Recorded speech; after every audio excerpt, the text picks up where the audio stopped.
Hi everyone, welcome to our Wednesday morning meditation gathering. I'm so glad you're all here to share this time together. Meditation gathers strength and energy when we meditate together. And this week we have Sandie, and then we'll have 20 minutes of silence, and after that we'll open it up for sharing, and we'll end at 10:45. Over to you, Sandie. Thank you, Dan. Thanks for that introduction. Thank you. I'd like to read from A Course in Miracles this morning, chapter 26, Holy Ground, section 1, The Sacrifice of Oneness, paragraphs 2 and 3. The world you see is based on sacrifice of oneness. It is a picture of complete disunity and total lack of joining. Around each entity is built a wall so seemingly solid that it looks as if inside can never be reached without, and what is out can never reach and join with what is locked away within the wall. Each part must sacrifice the other part to keep itself complete, for if they joined, each one would lose its own identity, and by their separation, they are themselves maintained. The little that the body fences off becomes the self, preserved through sacrifice of all the rest, and all the rest must lose this part, remaining incomplete to keep its own identity intact. In this perception of yourself, the body's loss would be a sacrifice indeed, and sight of bodies becomes the sign that sacrifice is limited and something still remains for you alone. For this little to belong to you are limits placed on everything outside, just as they are on everything you think is yours. For giving is receiving. For giving and receiving are the same. And to accept the limits of a body is to impose these limits on each brother that you see. For you must see him as you see yourself. The body is a loss and can be sacrificed. And while you see your brother as a body, apart from you and separate in a cell, you are demanding sacrifice of him and you. I would like to share with you, if I may, a mystical experience that was shown to me by Jesus, Yeshua, to show me the meaning of oneness. If I have time to do that, if that's okay. Yeah.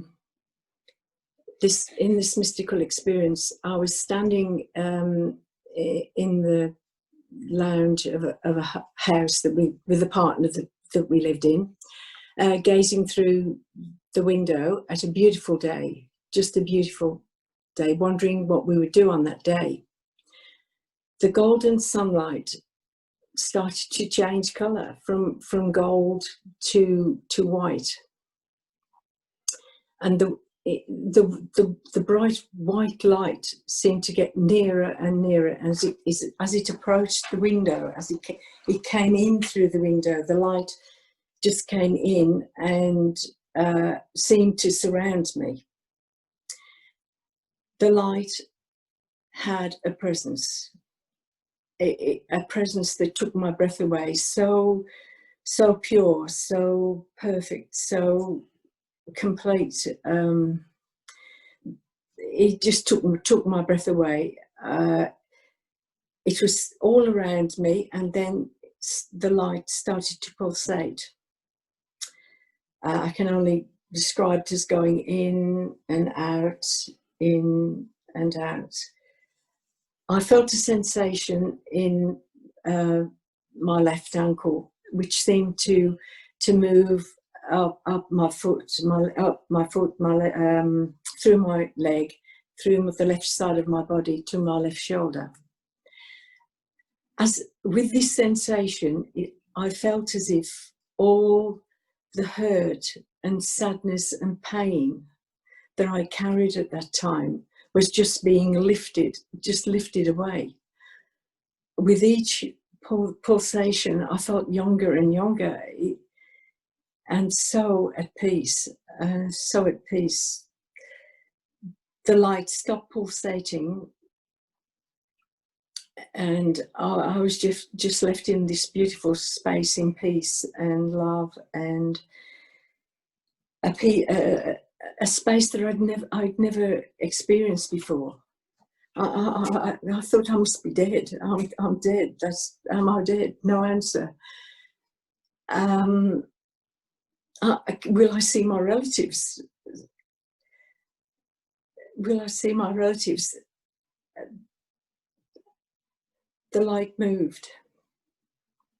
In front of me, I saw a pillar of light, so bright, so pure, so gleaming.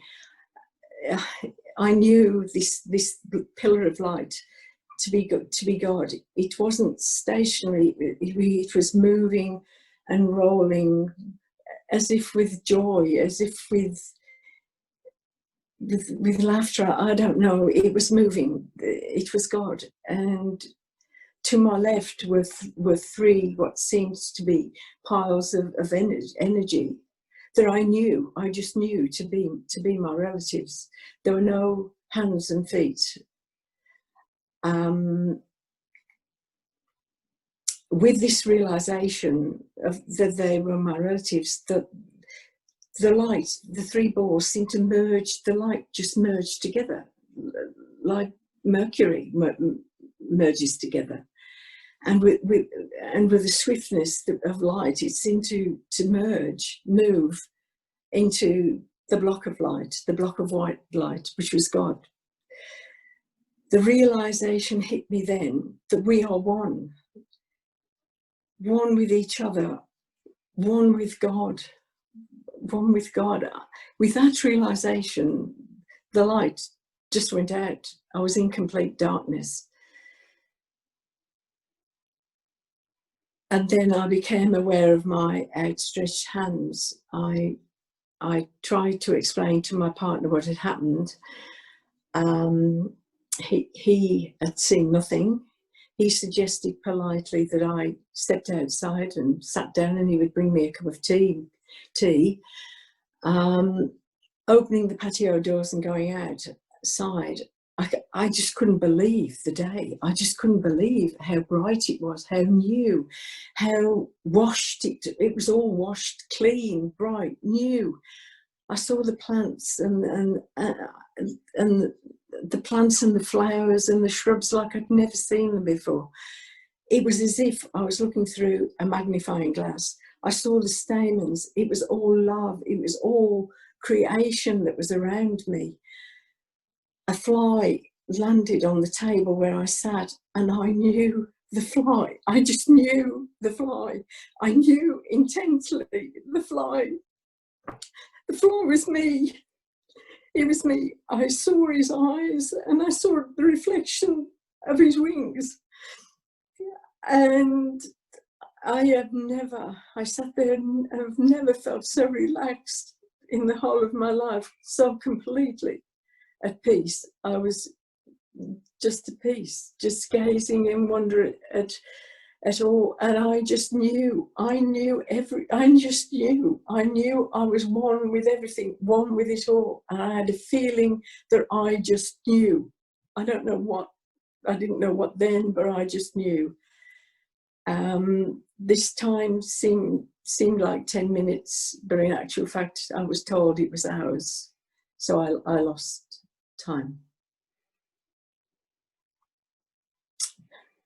Yeah, and that was what Jesus showed me, the meaning of oneness. That I would like to take into the meditation, because I know time is getting short, and maybe be an anchor, point in the meditation that we are one with each other, we are one with God, we are one with the whole of creation. Thank you. Thank you. Thank you, Sharon.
Open your eyes slowly and come back into the room.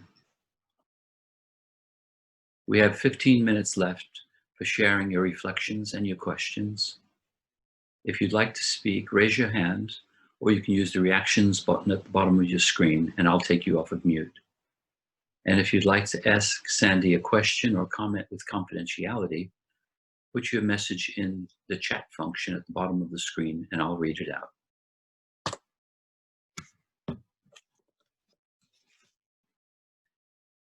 Yes, Dennis.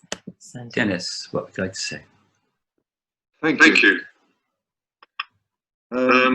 I too had an experience with the being of light. And I can appreciate the lady's words because there's no proper words to describe it. And when I came out, I cried a bucketful. And I was upstairs in the bedroom, and my wife didn't understand at the time. Actually, when we went through a divorce, she cited meditation as one of the terrible things I did. I thought, how can I explain that the bedroom floor where I was meditating was soaking wet? And all I could think to myself was, I'll make out I took a glass of water or a large pint of water up there and it fell over. But the description was absolutely beautiful. For me, it was the being of light was like 1,000 suns, and it went through the whole of my body into my bones and everywhere. And that's where my healing ability came from. It was beautiful, and in the finish, I was one with everything. There wasn't a place in the universe or whatever the galaxies that I wasn't. And a few years ago, I read a little story by someone, and it was about two waves in the middle of the ocean. And a little wave was saying, "Help, help." And the big wave said, "What's the matter?" He said, "In a minute, I'm going to be smashed on those rocks." And the big wave said, "Don't be silly. You're an ocean." Thank you. I want to hug that lady. Tell Sandie to take us I'll off. shut up now.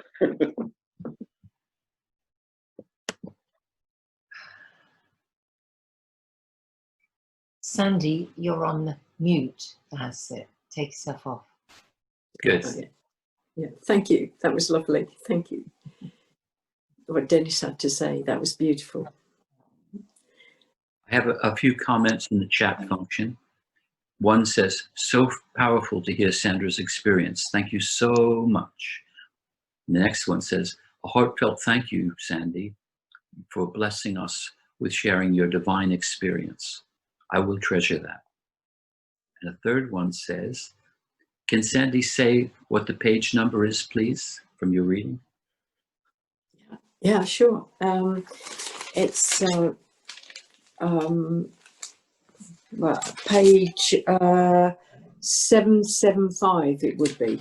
775. It's chapter 26 in the text, the holy ground, the sacrifice of oneness. That's in the Robert Perry book, Jen. This is in the Robert Perry book. It's not in the blue book. Roger's just gone to get the blue book, so I'll find that page for you. Yeah, he'll find that page for me. Angela, would you like to say something? Hello, Sandie.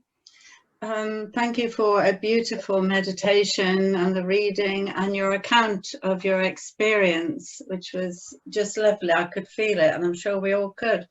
And I wanted to say, I know what you're talking about. I had an experience also. I won't go into all the detail. And like you, I struggle, and Dennis mentioned, I struggle to put it into words because it's a wordless experience, isn't it? It is, yes. And I realised, and as you are both describing, it's what the Course describes as revelation. I know we've all had, maybe we've all had this. I know at least one other person here today who's had many experiences of revelation. I know it's very much what the Course says, a complete cessation of fear. And I checked to see if my fear, guilt, anything was there. There was nothing, and everything was brighter.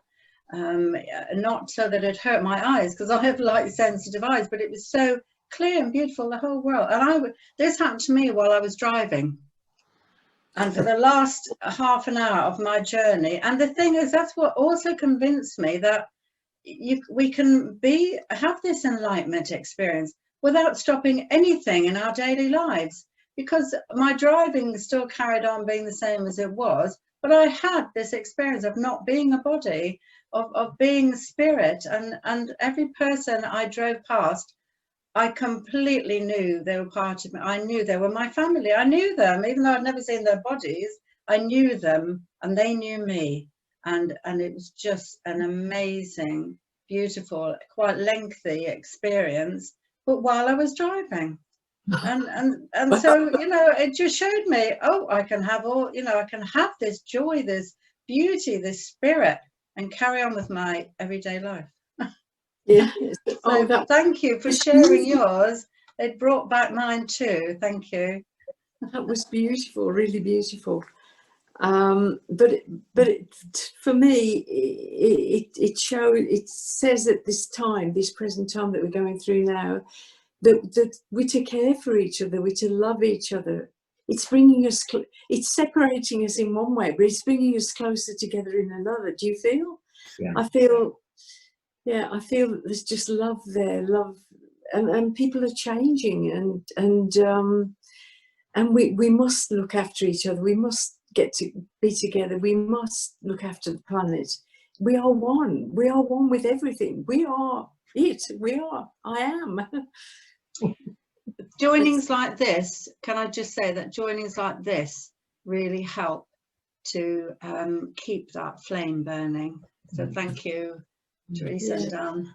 Yeah, they do. Really, they do.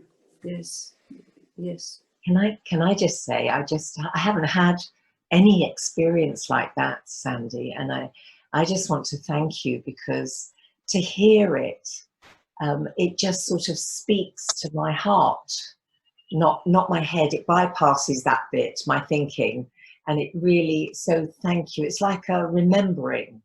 So Yes, you. yes, it is. It is a remembering.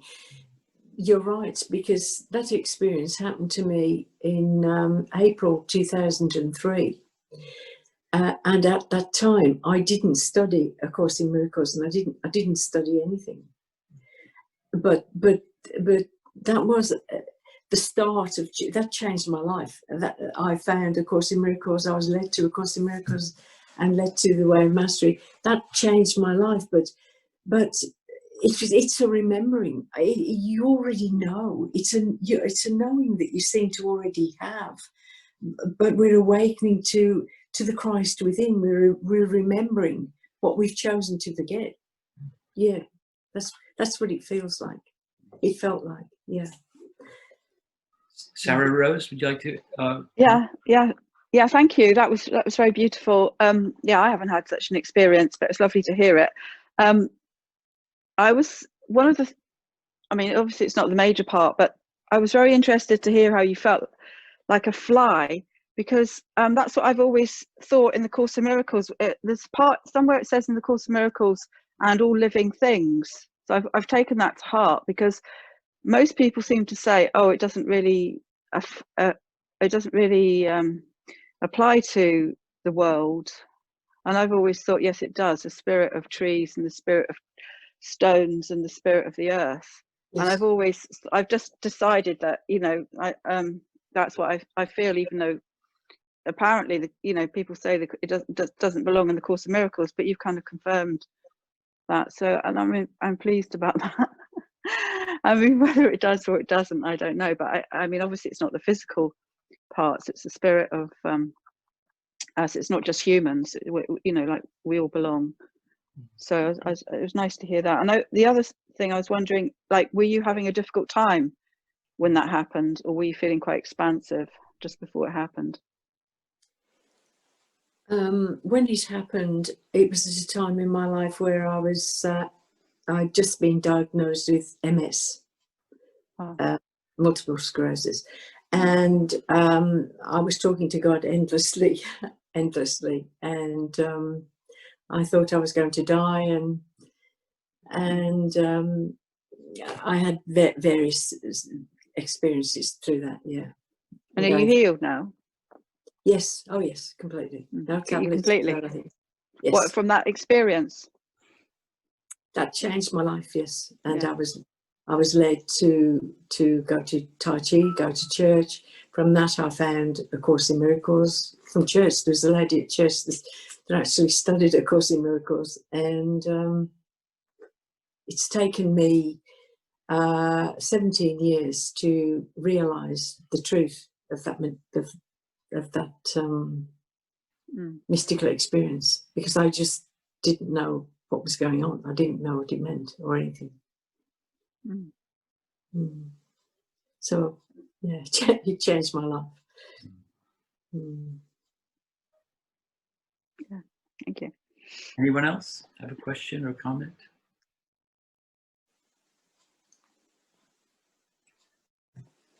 Page 542. Oh yes. Can I just say that going back to the page, it's in the blue book, it's page 542. 542. Dennis, what would you like to say? Mine happened in 1975. Since then, a lot of things have happened, but a good description was in the manual for teachers, and it says, "Can God be reached directly?" And it said if you stayed there, your body would no longer be maintained. And I thought that was rather beautiful. Another, well, I've had quite a few, and it made me search, and eventually I found the course. Another one was, I got into bed one night, and I thought, oh hell, I've left the light on. So I went through the house, there was no light on, and I got back into bed. It was inside my head. The second time it happened, I said, oh, it's you again. And started smiling and laughing. That was lovely. Thank you. It made me search-minded. It made me search for truth. Yeah, this did, yes. Oh, definitely, yes. All I wanted was the truth. Yes. Kirsty, would you like to say something? Yes, hi Sandie. I'm just wondering if you said that you were talking to God endlessly before you had this revelation. I'm just wondering if you had a practice of forgiveness going on before you had this revelation, if forgiveness was something that you were doing naturally, or if you'd learned about it. I know you hadn't found the course. I'm just wondering what it was in your practice that brought about that revelation, if you can identify anything at all. No, I wasn't, I didn't practice forgiveness.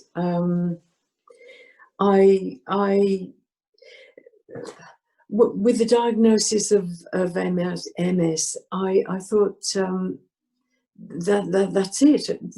What is this world? I started to look around and think, what is this? What is it? I've got money, but I can't spend the money on getting doctors to fix me. What am I going to do? I completely lost it. I fell in deep depression and